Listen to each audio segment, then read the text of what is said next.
क्या आप सुबह बैक पेन के साथ उठते हैं या दिन भर बैठने के बाद आपके लोअर बैक में अकड़न महसूस होती है? तो प्रॉब्लम आपकी स्पाइन में है। तो आज का टॉपिक स्पाइन को हेल्दी कैसे रखा जाए, ये आज हम आपके साथ शेयर करने वाले हैं। तो चलिए निकालिए अपनी मैट, आज का सेशन साथ में शुरू करते हैं।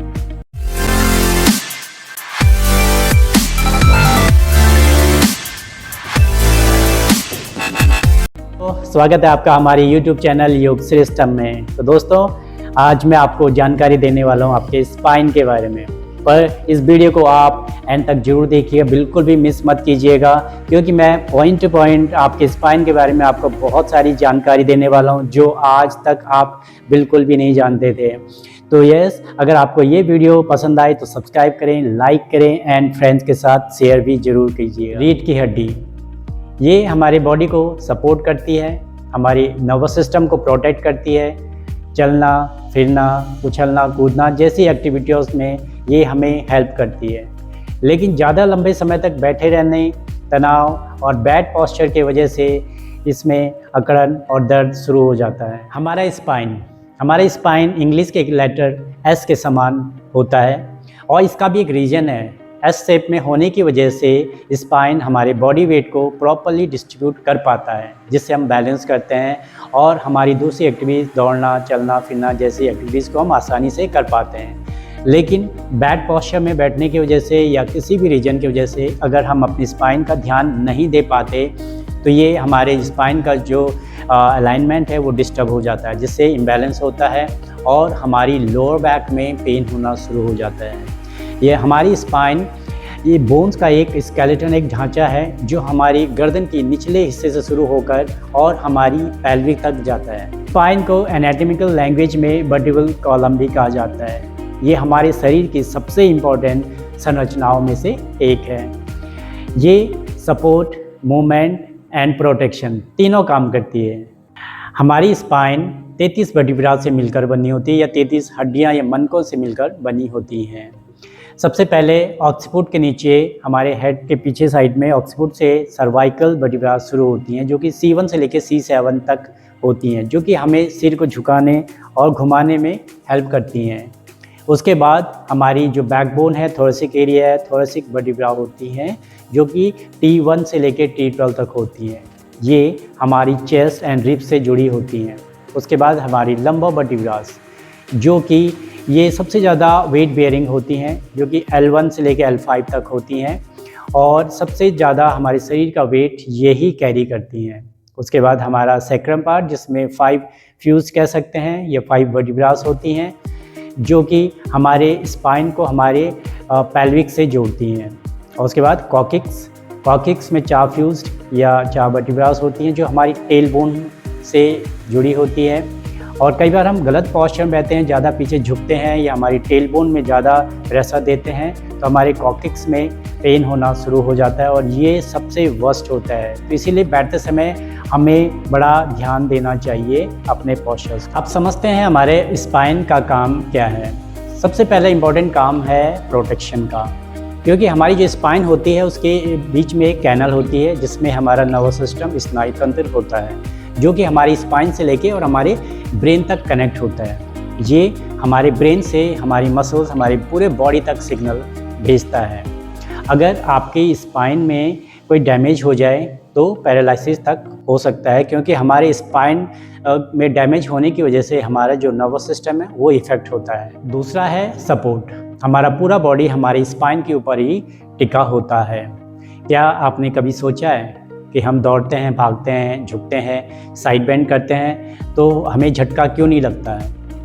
क्योंकि हमारी हर वर्टिब्रा के बीच में एक इंटरवर्टिब्रल डिस्क होती है, जो कुशन की तरह, एक स्पंज की तरह होते हैं। ये शॉक एब्जॉर्बर का काम करते हैं। इसीलिए हम अपनी फिजिकल एक्टिविटी को, कूदना फाड़ना दौड़ना, हम आसानी से पूरा कर सकते हैं। आप समझते हैं functioning of your spinal cord. तो हमारा जो स्नायु तंत्र है वो कैसे काम करता है, तो उसमें सबसे पहले आता है सिग्नल सिस्टम। इस सिग्नल सिस्टम में ऐसे समझ लीजिए कि जैसे कोई भी आप एक्टिविटी करते हैं तो आप कैसे कर पाते हैं। आपने किसी चीज़ को उठाना है, फेंकना है, रोकना है, पकड़ना है, तो ये आप कैसे तुरंत कर पाते हैं? क्योंकि ये सिग्नल्स आते हैं हमारे ब्रेन से और ब्रेन भेजता है हमारे स्पाइनल कॉर्ड को, वहाँ से हमारी नर्व्स और मसल्स के थ्रू हमारे बॉडी में ये सिग्नल्स पहुँचते हैं, जिससे हम बहुत जल्दी से रिएक्ट करके और इन एक्टिविटीज़ को कर पाते हैं। दूसरा है रिफ्लेक्स एक्शन। रिफ्लेक्स एक्शन क्या अभी सोचा है आपने कि आप किसी गर्म चीज़ पे हाथ लगाते हैं, आप तुरंत जैसे ही गर्म लगता है आप तुरंत हटा देते हैं, ऐसा क्यों करते हैं आप? क्योंकि कुछ एक्शन बहुत फास्ट होते हैं, तो ये होता है रिफ्लेक्स एक्शन के थ्रू, जिसमें जो रिएक्शन होता है वो हमारे सीधे डायरेक्ट हमारे स्पाइनल कॉर्ड से आते हैं, वो ब्रेन से नहीं आते हैं, वो डायरेक्टली हमारे स्पाइनल कॉर्ड से हमें मैसेज सिग्नल आता है और हम जल्दी से वो उसके अगेंस्ट रिएक्ट कर पाते हैं। हमारी जो स्पाइन है उसको स्टेबलाइज एंड फ्लेक्सिबल करने में सबसे बड़ा इम्पॉर्टेंट रोल होता है हमारी मसल्स एंड लिगामेंट्स का।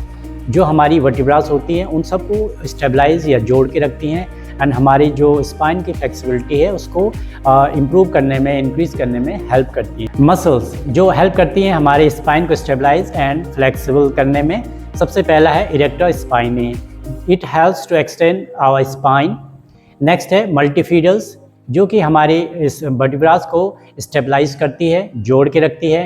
एंड थर्ड है कोर मसल्स, जो हमारे पोस्चर को सपोर्ट करती हैं एंड इट रिड्यूस स्ट्रेन।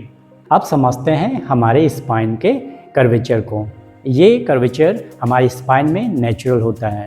तो सबसे पहले सर्वाइकल कर्वेचर, ये हमारे सर्वाइकल में इनवर्ड होता है, इसको लॉर्डोसिस भी बोलते हैं। फिर थोरेसिक कर्वेचर या थोरेसिक कर्व, ये आउटवर्ड होता है हमारी पीठ में और इसको काइपोसिस बोलते हैं। फिर लंबा एरिया, ये भी हमारे लोअर बैक में इनवर्ड होता है, अंदर की तरफ होता है, इसको लॉर्डोसिस बोलते हैं। ये शॉक एब्जॉर्बर का काम करते हैं and it helps to maintain balance. दोस्तों, जब ये कर्व हमारे ज़्यादा इनवर्ड या आउटवर्ड हो जाते हैं तो इनकी वजह से हमारे स्पाइन में कुछ एबनॉर्मलिटीज़ पैदा हो जाती हैं, जैसा कि आप इस पिक्चर में देख पा रहे हैं। ये समस्या है स्कोलियोसिस की, जो कि हमारी स्पाइन का जो शेप है वो ज़्यादा ही एस शेप में आ जाता है और ये प्रॉब्लम क्रिएट हो जाती है। ये जेनेटिक भी हो सकती है और एज के साथ साथ भी ये समस्या आ जाती है।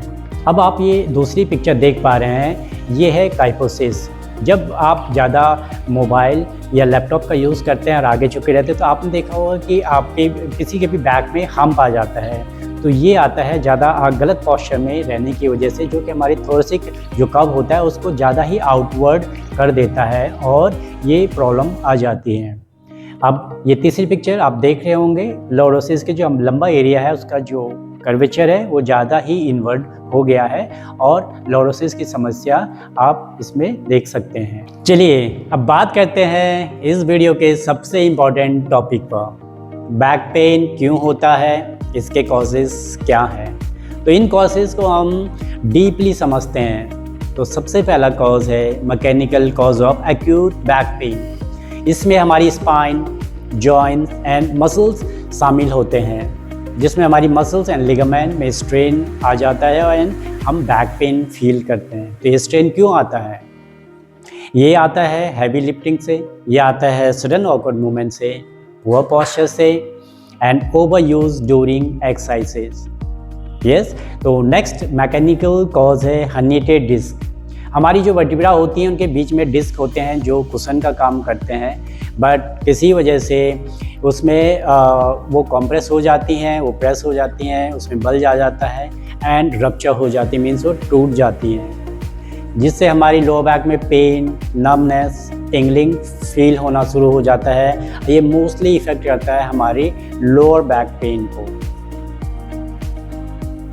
एंड तीसरा मैकेनिकल कॉज है degenerated disc disease.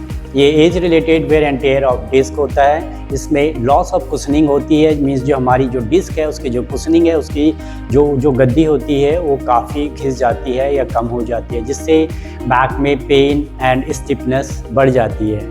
Next cause is postural causes. ये पोस्चरल कॉजेज़ इन कारणों से हो सकता है, जैसे कि स्louching while सिटिंग, मीन्स बैठे बैठे हम आगे की तरफ झुक जाते हैं।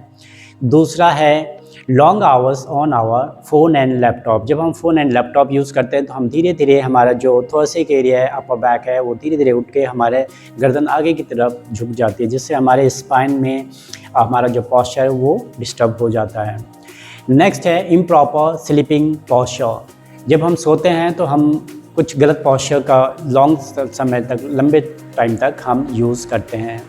एंड तीसरा है वीक कोर मसल्स। हमारी जो कोर मसल्स हैं वीक होने की वजह से भी हमारी बैक में एक्स्ट्रा प्रेशर मिलता है, जिससे बैक पेन हो सकता है। अब बात करते हैं मेडिकल कॉजेज़ की, मेडिकल कंडीशन की। तो मेडिकल कंडीशन में हमारी जो स्पाइन होती है उसके जो बोन्स होती हैं काफ़ी वीक एंड फ्रेजाइल हो जाती हैं, मतलब नाजुक हो जाती हैं, जिससे फ्रैक्चर होने के चांसेस बढ़ जाते हैं। नेक्स्ट है स्कोलियोसिस। इसमें जो हमारा कर्वेचर है काफ़ी साइडवेज हो जाता है, जो हमारे बैक में पेन स्टार्ट करता है। नेक्स्ट है ankylosing spondylitis. chronic inflammation of spine causes stiffness especially in morning। तो सुबह सुबह हम काफ़ी अकड़न महसूस करते हैं इसकी वजह से।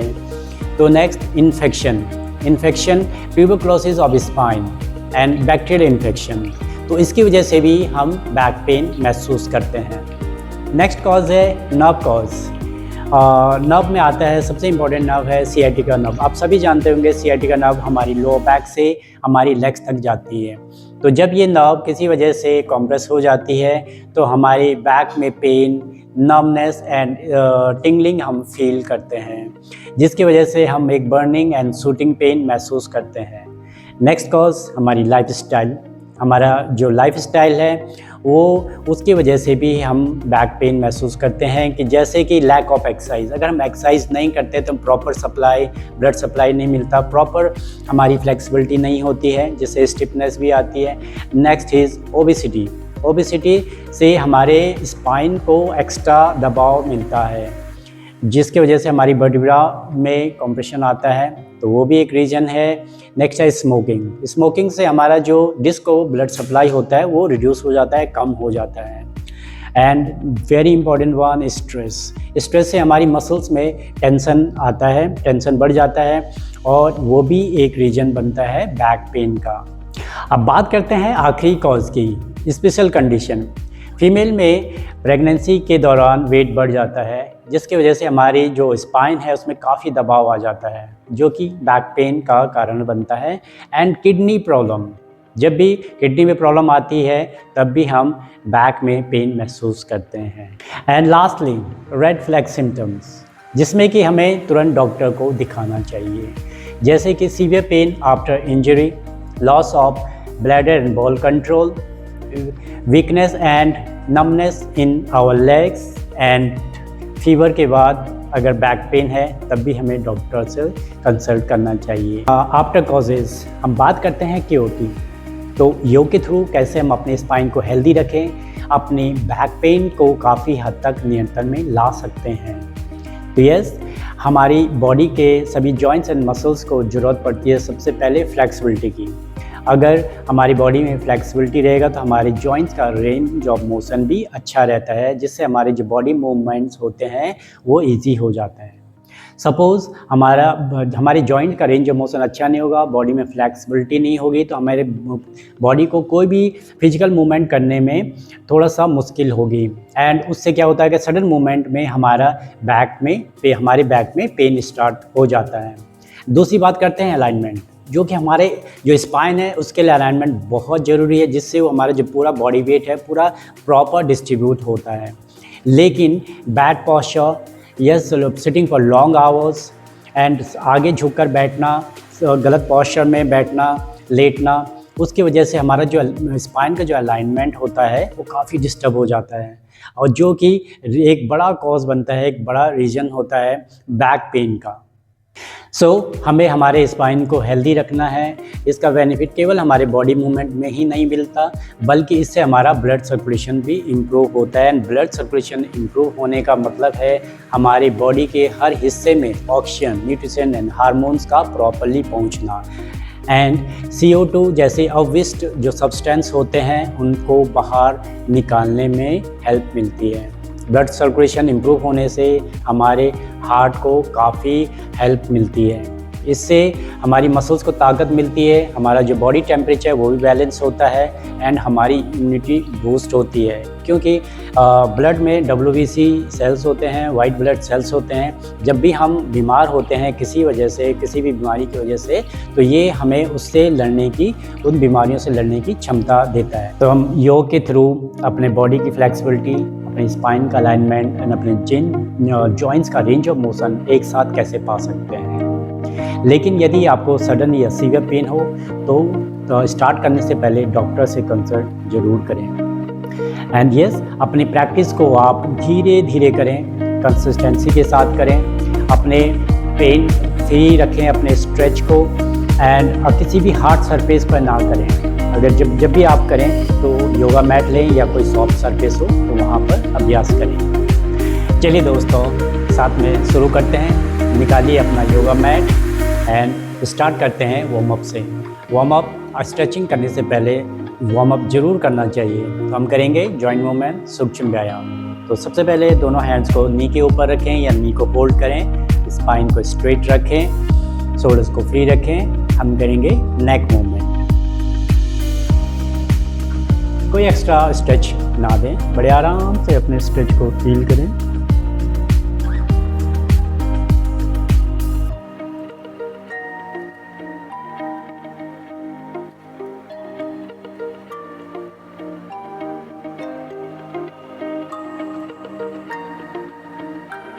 Center. Now up and down movement. सांस लेते हुए ऊपर की तरफ जाएंगे, सांस छोड़ते हुए नीचे की तरफ।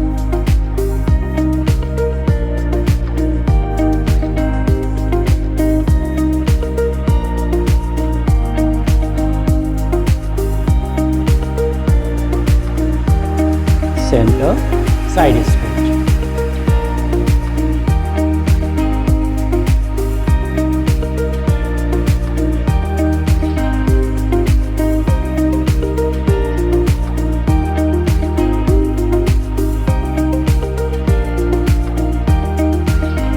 Center. Now circumflexion for your trapezius muscles, your upper back, your thoracic area.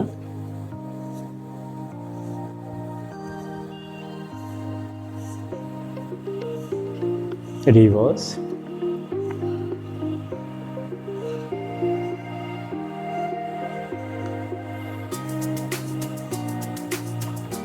And now your shoulder joints, your deltoid muscles of your shoulder. 1, 2, 3. Now reverse. 1, 2, and 3. Now spinal twist for your upper back, neck, lower back. 1, 2, 3, 4, and 5. Close your eye. 1, 2, 3, 4, 5. One more time. Repeat. 1, 2, 3, 4, 5. Change. 1, 2, 3, 4, 5. And now to a side. So yes, put your right palm down. Inhale, so keep your upper hand straight. Slow breath. 1, 2, 3, 4, 5. Change. 1, 2, 3, 4, 5. Repeat. 1, 2, 3, 4, 5. Change. 1, 2, 3, 4, 5. Now to stretch your hip joint, thigh joint, तो हम करेंगे 90-90 stretch. इसके लिए दोनों hands को पीछे रखें and धीरे धीरे दोनों नी को नीचे मैट तक लेके जाएं। इससे काफ़ी अच्छा आपके क्वाड्रिसेप्स को भी स्ट्रेच मिलेगा, आपके जॉइंट्स को स्ट्रेच मिलेगा।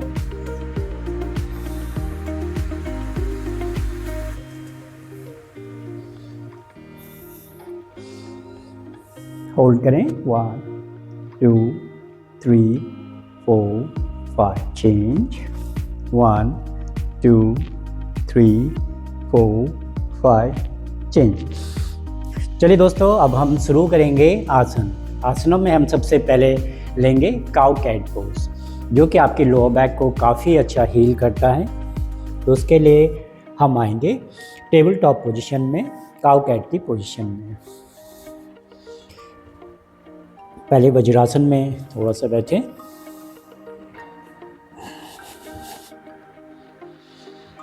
टेबल टॉप पोजीशन में आने के बाद आप अपने आप को बिल्कुल रिलैक्स रखें, कोर को एंगेज रखें। सांस लेते हुए धीरे से हेड को ऊपर उठाएं, लोअर बैक को जितना हो सके नीचे छोड़ें।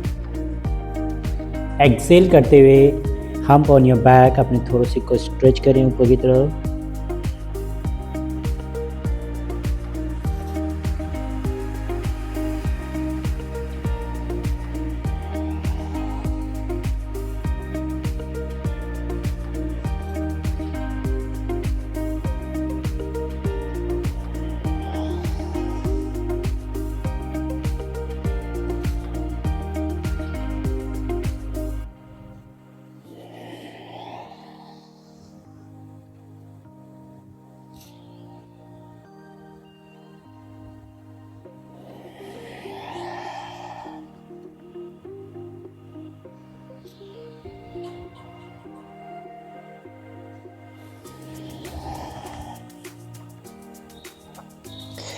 And relax. जब भी हमें बैक पेन होता है तो कहीं ना कहीं हमारी हैमस्ट्रिंग उससे कनेक्ट होती है। तो जो हैमस्ट्रिंग हमारी पैरों से होती है, हमारी थाइस के नीचे से, और हमारी लोअर बैक तक वो कनेक्ट होती है। तो हम नेक्स्ट स्ट्रेच करेंगे हैमस्ट्रिंग स्ट्रेच। उसके लिए हम अपनी मैट पर लेट जाएंगे धीरे से।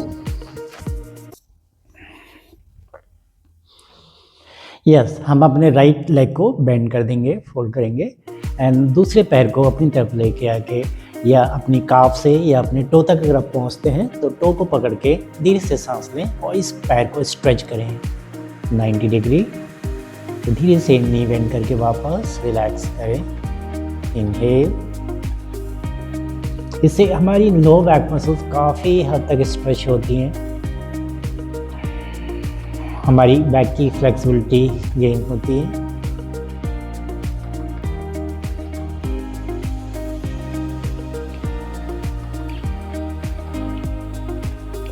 Inhale, exhale. जब आप काफ़ी दिनों तक अभ्यास कर लेंगे तो फिर जो दूसरा पैर है उसको आप सीधा रख सकते हैं और फिर सेम स्ट्रेच 90 डिग्री तक देने का अभ्यास करें।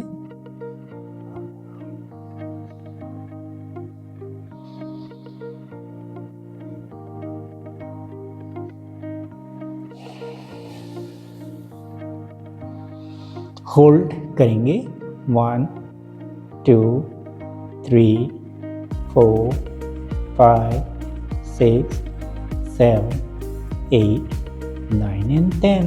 रिलैक्स। यही स्ट्रेच फिर दूसरी तरफ आप कर सकते हैं। उसके बाद लोअर बैक के लिए, क्वाड्रिसेप मसल्स के लिए हम करेंगे मर्कट आसन। मर्कट आसन में हम लेंगे थर्ड पोजीशन। एक पैर को सीधा रखें। ये आपकी बैक पेन को काफ़ी अच्छा स्ट्रेच देता है, आपके बैक को काफ़ी अच्छा स्ट्रेच देता है। तो दूसरे हैंड से नी को पकड़ें एंड ये हैंड जो आपका अपोजिट हैंड है इसको आप सीधा रख सकते हैं या सर के नीचे भी आप रख सकते हैं। ब्रीदिंग स्लो रखेंगे।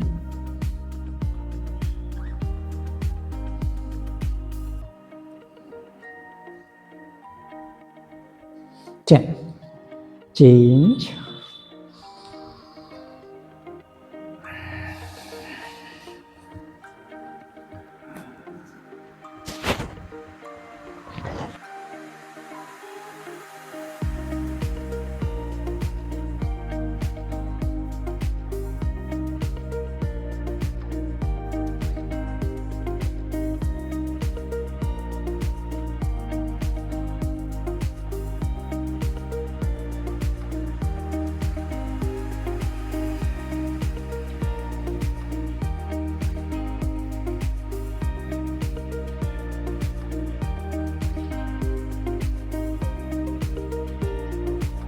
Next we'll do Setu Bandhasana.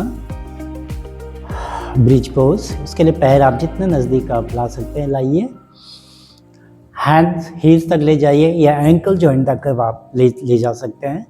And धीरे से सांस लेते हुए अपने टमी को, लोअर बैक को रेस करें, धीरे धीरे अप डाउन करें। पहले आइसोटोनिक मूवमेंट रहेगा, सांस लेते हुए ऊपर,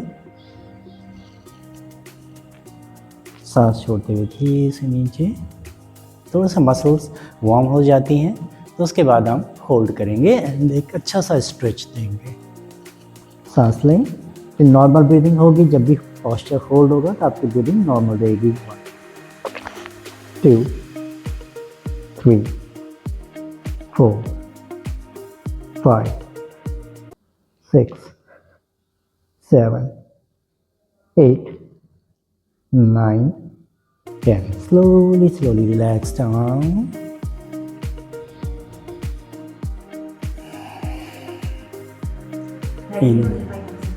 Inhale slowly up. 1 2 3 4 5 6 7 8 9 10. Slowly relax. ये आप 3 to 5 टाइम्स कर सकते हैं, लेकिन एफर्ट ज़्यादा ना लगाएं। इसे पैरों को सीधा कर लें एंड थोड़ा कुछ सेकंड्स के लिए रिलैक्स हो।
तो यस दोस्तों, आसनों के बाद हमें कुछ बातों का ध्यान रखना बहुत ज़रूरी है बैक पेन के दौरान, जो हमें करनी चाहिए और नहीं करनी चाहिए। तो सबसे पहले जो नहीं करनी चाहिए वो हैवी वेट नहीं लिफ्ट करना है, सडन ट्विस्ट या बेंड नहीं करना है, एंड यस ओवर स्ट्रेच भी नहीं करना है।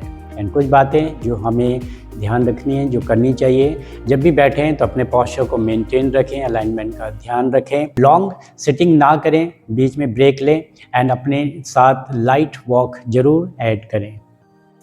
एंड दोस्तों, साथ ही मैं आपको आपकी हेल्दी स्पाइन के लिए डाइट रिकमेंड कर रहा हूं।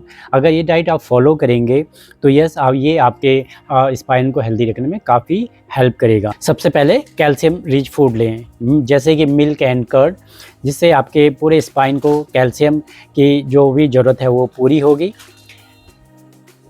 एंड दूसरा है विटामिन डी, जो आप सबको पता है कि हमें सनलाइट के द्वारा मिलता है। तो आप ज़्यादा से ज़्यादा समय सनलाइट में रहने की कोशिश करें, जिससे आपके विटामिन डी की जो भी कमी है वो पूरी हो सके। एंड थर्ड है एंटी इन्फ्लेमेटरी फूड, जिसमें कि हल्दी जिंजर आते हैं, तो आपको आपकी डाइट में ये ज़रूर ऐड करना चाहिए। एंड साथ ही हमें जंक फूड से दूर रहना है एंड शुगर इंटेक को कम करना है। तो दोस्तों यस, अगर आपको हमारा वीडियो पसंद आए तो उसको सब्सक्राइब करें, लाइक करें, एंड अपने फ्रेंड्स फैमिली के साथ शेयर जरूर करें। मिलते हैं अपने नेक्स्ट वीडियो में। Thank you very much.